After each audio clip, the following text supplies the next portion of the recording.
Al, how does your engagement influence Ottawa County's success in maintaining its sense of community? And that can be a really difficult task in Michigan County government. Having been both a city manager and a county administrator, it was a lot easier in a city. And mainly that's because Michigan is one of 11 counties that are kind of the old New York model style counties where the county is kind of the social safety net. So we do mental health and public health and jail and countywide elected offices, of course, and sheriff and those kinds of things. Not the kinds of things that usually catch people on the best day of their lives. Usually, some kind of trouble or concern or issue needs to be addressed. Whereas with cities, they're the ones out doing more of the parks, more of the streets, more of those daily services that people come into contact with. So city and township government in Michigan is typically where people feel more warmly about and have more knowledge about what their elected local government members do. And county government is a little more distant. I call it the best kept secret in government. And so we've worked hard though over the years to try to break those barriers down. Just a number of things. I do a digest. I try to do it weekly. It's probably become more of a twice a month. And it started out going just to the board, but now it goes out on the website. And I address it to 2,000 different stakeholders, local government, everybody elected to a local government board, local government managers, media, all of our department heads. And it gets opened by 800 people within 10 minutes when I send it out. So that's been a very effective communication tool. Also, we use Gov Delivery, and that requires somebody to subscribe. So they have to choose to pull, to Doug's earlier comment. They are to pull that information instead of us pushing that information.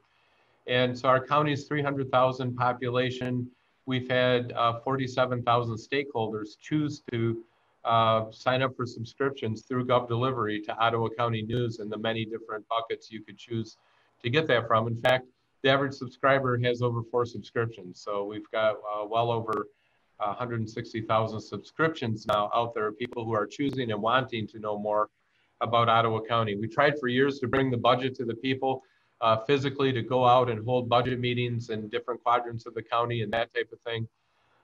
It went well on the cold and rainy days and not so well on the warm and sunny days. It worked if we provided punch and cookies and, at the old folks home or something like that. So we tried everything, finally gave that up because we just simply didn't get the participation we were hoping for. But we also have developed very close relationships with our local units of government. We're now the IT department for 10 of our cities and counties. We're the assessing department for 5 of our cities and counties, finance department for 2, code enforcement for 2. So we've developed these relationships where we're more of a partner and a consultant than that other layer of government. And then I'd also say that, we, in order to measure how we're doing, we did start a citizen survey my second year on the job. We do it every other year. Right now, our approval rating is up to about 78%, and the pollsters tell me don't expect much more than that because there is that percentage of negativity that always exists towards government. And that's key because we actually passed up our local units of government for the first time in the last survey as far as approval rating goes. So, because one of the questions does ask about your approval rating for your city and township. And we use a polling firm from Lansing, so it's an external firm. It's a statistically significant study within a 4.5% margin of error. And that's been a great tool for us just to, and we have had improving citizen, both knowledge of what we do and appreciation of what we do over the 16 years that we've done that. So we've done 8 surveys during my tenure in Ottawa County so far. So that's been one good tool. And the other thing is we've worked hard to meet people where they're at. So, whether it's Facebook or Twitter, Instagram, TikTok, YouTube, we try to be out there where the people are. We do get comments, we do get criticisms, we try to respond to everybody.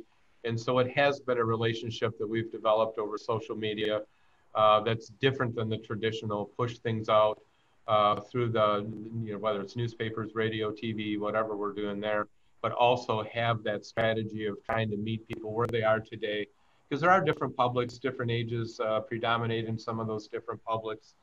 And I think that, our goal has been to kind of tear the bricks and mortar down and to meet people where they're at and hopefully become a vibrant part of the community. And I think so when COVID hits, we have that underlying strategy. And I'll just mention we've had two federal lawsuits filed against us by organizations. One was a Libertas, a Christian school. One was a wedding venue that claimed we were violating First Amendment rights by not allowing people to get married or to have to wear masks at school. And it's really allowed us to communicate a lot on what is the role of county government. So yes, I'm the health department's director supervisor, but when it comes to enforcing the state's public health code, the Department of Health and Human Services director might as well be my health officer's boss, because neither I nor the county board have the ability to countermand that. And yet that's been a huge public sentiment that somehow our public has expected our county commissioners to be superheroes that fight back against the state when they take an oath of office to uphold state law. And so just being able to, I think, more intelligently address some of those governmental structure issues, because it is no longer taught in civics class in school.